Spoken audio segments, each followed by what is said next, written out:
Thank you for having me. My name is Nathaniel Pawlowski from Canada. I'm going to speak about the consequences of abuse of power under the guise of health, set out by the WHO framework that local governments take upon themselves to implement. I'm the son of Pastor Artur Pawlowski, who you will hear in just a minute. I am here today in desperation, a cry for help. I would like to stand here and tell you all the things about freedom and democracy that I like, but I no longer know those things. They have been taken away from us Canadians. Canada has fallen. We no longer have freedom of religion or freedom of speech or the right to protest or assemble or associate or express ourselves or have free media or disagree with the government. Anyone who does so is arrested, charged, and jailed as political dissidents. My father was just found guilty of inciting mischief for giving a sermon to the truckers when they went and stood for our rights in 2022. A Christian sermon that referenced the solidarity movement was criminal in our government's eyes. A charge that has a penalty of up to 10 years in prison. This case sets a precedent to all Canadians and the world if you allow this to happen, that anybody, including politicians and media, do not have the freedom to say or express what they have on their hearts for fear that what they say is mischief and could be liable to prison. I myself have been charged for preaching and reading the Bible publicly because the government claims the Bible isn't inclusive and is hateful. This is what the Canadian government is doing to us. In my father's case, the Crown Prosecutor, and I believe in naming names, because our oppressors do not get away with this without being named and shamed. So the Crown Prosecutor, Stephen Johnston, and Judge Gordon Crink claimed that when Pastor Artur, my father, referenced the solidarity movement in his 19-minute sermon, it was an act of mischief against the government. The very solidarity movement that this parliament reveres and has placards about all over the building. The peaceful movement that broke the Iron Curtain and repelled the communist hold on Europe. The movement the Canadian government condemns and says is unacceptable. So I ask you, the rest of the free world, to intercede on Canada's behalf and pressure the Canadian tyrants to stop persecuting law-abiding free Canadians, especially clergy. They simply did their duty and gave hope. My father told the truckers to stand for their rights, solidarity style, and to do so peacefully. His sentencing is this August 9th, 2023, and if he goes down, we are all lost as Canadians. If a pastor goes to prison, what can they do to the rest of us? For giving a sermon in Canada, they are no better than the tyrants of old. So please, I ask you for help and to pressure Canada on this matter and to help us deal with our oppressors who act like modern-day Caligulas. Trudeau is a modern-day Caligula. We cannot allow these mad emperors to run mad.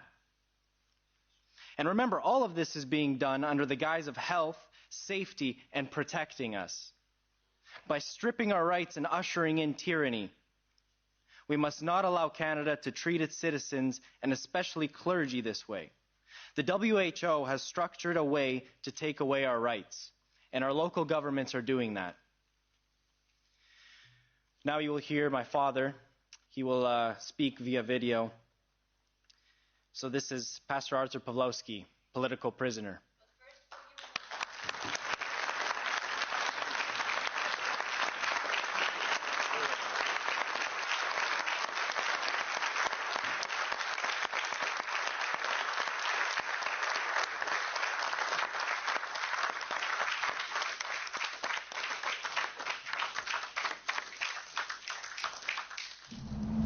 I am Artur Pawlowski, born behind the Iron Curtain in Poland, crushed by the iron fist of oppression. The armed forces now rule in Poland with martial law and the threat of execution for those who break it. do wojskowej dyktatury.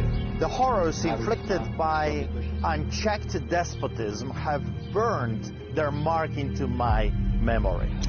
The December of 1981, when martial law turned our cities into shadows. The biting winters when the quest for bread met with empty shelves. The silenced voices of cutting forest.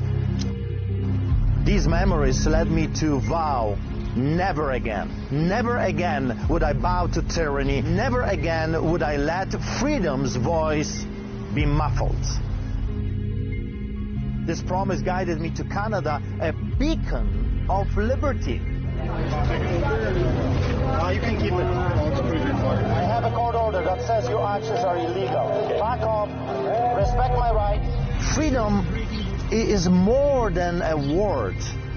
It's a measure of our humanity, courage, and determination. It's a cost borne by soldiers, journalists, and volunteers. We are providing necessity. But when the shadow of tyranny found me again, denying me the right to serve the needy, disregarding its own rules, I remembered, never again. After receiving new enforcement powers for public gatherings Thursday, Calgary police have arrested Arthur and David Pawlowski. Immediately get out.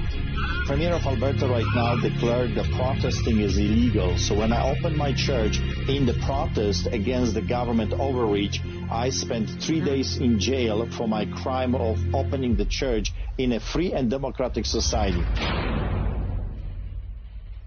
Like a soldier, I've tasted the bitter price of freedom, endured the cold handcuffs and harsh judgment.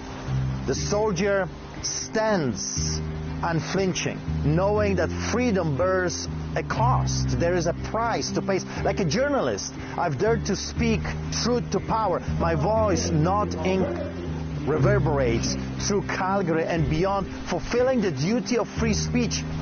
Like a volunteer, I've served my community with deeds, not mere words, knowing that true freedom lies in service to others. St. Augustine, a pillar of our Christian faith, said, hope has two beautiful daughters, anger and courage. Anger at the status quo, and courage to change it. From my house arrest, I pose this question to you, honorable members of the European Parliament. How many nights in cold cell would you endure for freedom? What lengths would you traverse to defend your people's rights? You see, I have spent 50 nights in jail standing up for our right to gather and worship.